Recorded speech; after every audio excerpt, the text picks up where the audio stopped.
This is Dave from Rock and Roll Reviews, and I'm in Glasgow with Michael from Being as an Ocean. Hello. How are you doing? I'm doing good, yeah. Yeah? Nice one. Great tour so far. Really excited to play Glasgow. Always had just amazing shows here, so yeah, very exciting. Did you guys just go to the Ghost Fest at the weekend? Last night, actually, yeah, and it was much better than I thought. We were sort of slotted. It wasn't a difficult position. We were sort of after TRC and before Heart of a Coward, both incredible bands. So we were just happy to be there, and to be able to play to so many kids was amazing. So yeah, it was a really good show, really fun, and from what I saw, people really enjoyed it. So cool. Was there any other bands that were playing that you checked out that you were looking forward to? Stick to Your Guns. Yeah, we played with them last week over in Germany actually, and it was the first time I've seen them. But I've always been a fan, so it was great to finally watch them. And I saw them again last night. And, incredible. Awesome. Absolutely incredible. Nice one. So your new album, How We Both Wonders to Perish, was released earlier this year. I reviewed it for the website. I loved it. Absolutely loved it. Thank you so much. Big fan. You came in at a kind of strange time into the band. I did, yeah. Did you come in after the album had been written, or was there still parts to be done when you came in? I came in, myself and the drummer actually came in during the pre-production. So the rest of the guys were over back home in California, and it was already sort of half written. Like the guitars were done, and they just needed Connor, the drummer. They just needed his sort of input on that. So he went and laid down the drums for the track. And then I was originally supposed to only sing on. They wanted me to do a guest spot on just one song. And then me and Tyler were just talking more and more, and it just sort of made sense. With the amount of touring they did over here, why not just, take the hit and join full time?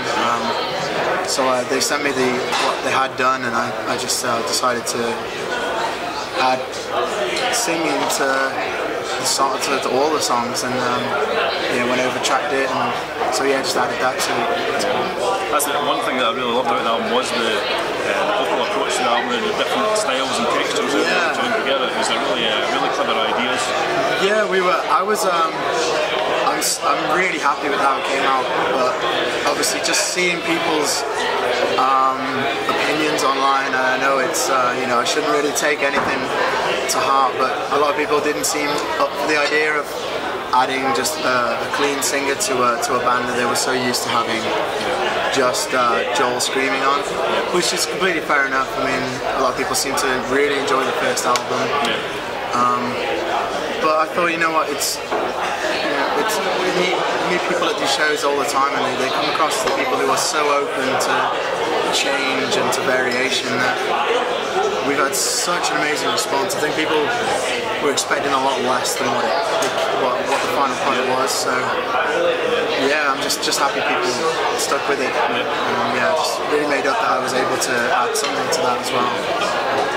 Well, I mean, I said it before when I reviewed the Elijah album 2 years ago. Oh wow! It was 2 years ago. I said at the time on that review that I thought your vocals in particular were some of the most original kind of vocal style I've heard in a long time. Oh, thank you so much. So I was truly devastated when Elijah broke up, obviously, but I was excited to hear that you joined Being as an Ocean. And it was good to hear that your kind of trademark style is still involved in the music that you're on. Yeah, I was a bit, I was kind of a bit scared at first that people would just think, oh, they've just got the guy from the Elijah and he's just going to make it sound like the Elijah, but I didn't want to just, be like, oh, well, yeah, okay, I guess that's it now, that's how they're going to sound. I wanted to complement what they'd already produced, and it was, when I first heard the tracks before I'd even thought about singing on any of them, I was just so blown away by how well they were structured. I just thought, right, well, let's see what I can do with this, so I just, worked quite hard trying to figure out some melodies and some vocal hooks and everything. And yeah, I think I did what I could with what I had, and I'm really pleased with how it came out. Were the lyrics already written, or did you have to write them? No, they were actually already written. Joel is obviously he's more a poet than he is a lyricist. There's no denying how good he is at what he does with writing. So he gave them me, and I read them in the studio. I was just like, I don't think I need to change anything. This is perfect. So. Excellent. So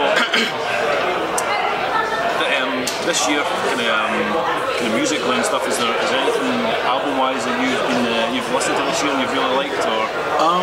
Actually, yeah, my band called Climate. Actually, we're really good friends with Climate. I had a cheeky listen to a couple of tracks off the new album, and it's just incredible stuff. I cannot wait to hear the rest of it. Cannot wait for those guys to release it. I think they're just gonna blow up completely. So what kind of style is it? It's like melodic hardcore. It's real passionate music, and Wes, the frontman, is incredible vocalist, incredible songwriter. So yeah, it's one I'm really looking forward to. Do you know when it's out? I don't. I'm assuming it'll be around autumn, early winter. I'm assuming. Yeah. Just as soon as possible, I hope, because it's. In terms of kind of moving from the Elijah into being as an Ocean Blade, have you found a big difference from being in one band to the other? I know obviously Elijah were UK based, so this is a little different for you. The rest of the band being in America. It's strange. The weirdest thing is it's more physically. The songs are 10 times faster. Okay. So anyone who would have heard the Elijah would know it's quite a slow, progressive album. Yeah. But this album, How We Both Wondrously Perish, is just takes it out of me. At first it did anyway, but I took it in my stride, and I was never used to playing music so fast. But that was it's just so much fun playing it live, and just there's some parts where there's like a cool breakdown, and I love breakdowns like everybody, but just playing them and seeing the crowd really get into it was just it's incredible feeling. Do you find it difficult being away from home so much to get a chance to get home? I do occasionally. I think I left 2 weeks ago, and the next time I get home is like the 10th of November, I think. So it's just tour after tour, which with the album just coming out it makes sense to, and we're so lucky to be able to get on the tours we're on. We're touring with some incredible, we're with 100th right now, we're with 100th again in the US straight after this tour. Then we're touring with Architect in Canada in September, and then back to UK and Europe for late October, November. So it's pretty hectic, it's a lot. It's so much fun, and still pinching myself for all of it. Nice one. Our website deals with obviously kind of punk rock, metal and stuff, but we also do movies as well. Cool. Do you get a chance to see much movies, or you're on the road quite a lot? But I do. I have. I bought a bunch of films before I left the tour. I just have a hard drive full of films. I love sort of. What did I watch recently? I watched a lot of I say old films. I mean like early 90s, late 80s films like Breakfast Club, The Goonies, 16 Candles. But we did a tour with Counterparts in February, and Brendan, the frontman, told me it was a TV show, but it might as well be a film. It's so good. It's called Twin Peaks. I'm just obsessed at the moment. I'm currently, in fact, I think after this I'm going to go carry on season 2, because I'm just right in the middle of it, and it's can't get enough of it at the moment. So that's sort of taken up most of the driving time. Cool. So I like a lot of classic films. I do, I love like the new stuff. I mean, I saw just after Christmas Wolf of Wall Street. Oh, I love that. I love that film. Leonardo DiCaprio is just like, he's incredible. Amazing actor. And the Goonies 2 have been made. I don't know if you heard about that. Oh no. We kill your memories. I don't know how I feel about that. In fact, actually, I was flicking through Sky. It's saw Titanic 2. Somehow on like Comedy Gold or something. I don't know what. I didn't watch any of it, but I can't even begin to imagine what the storyline would be to Titanic 2. How did you make a sequel to Titanic? I flicked through and all I saw was a guy in a helicopter, so I'm assuming it's something to do with maybe they're trying to do a rescue mission or something. I really don't know, but yeah, I didn't stick around long enough to watch it. Okay, a couple of questions maybe to use your memory for. Yep. Do you remember the first album that you bought? And did it have any influence on you becoming a musician? First album I remember buying was Ideas Above Our Station by 100 Reasons, and the song Silver. I just remember hearing the chorus and thinking I want to write melodic, just fast music. Yeah. Just amazing chord, but really sad chord progressions.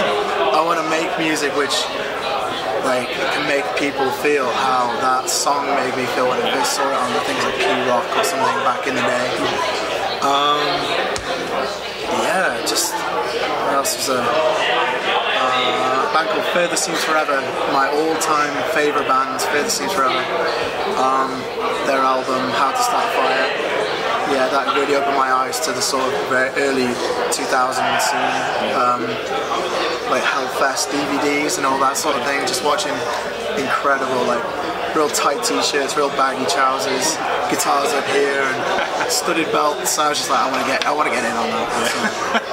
But yeah, like it was, I guess, you know, it's, I don't know how people would see it now, but I'd say 2000 to 2005 emo scene, I guess, really sort of made me want to do this more than anything. So. Okay, so hypothetical question: you're stranded on a desert island, Okay.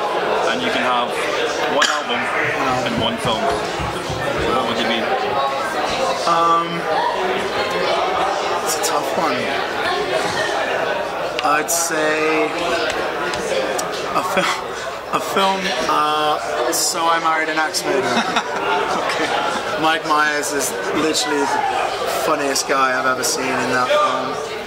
And then for album it would be How to Start a Fire by Further Seems Forever. Just for that purpose, that it helped me want to become a musician. It made me want to go and buy a guitar. It made me want to learn to sing. It made me want to start being in productions in school and stuff, just so I could sing. And so yeah, I think I'd say those two. Nice. Awesome. Michael, thanks very much for taking the time. Thank you so much. Appreciate it. Yeah, I look forward to seeing the show later on. Thank you so much. Yeah. And check out the new album. It's out now. And thanks, man. Yeah. Thank you very much. Dying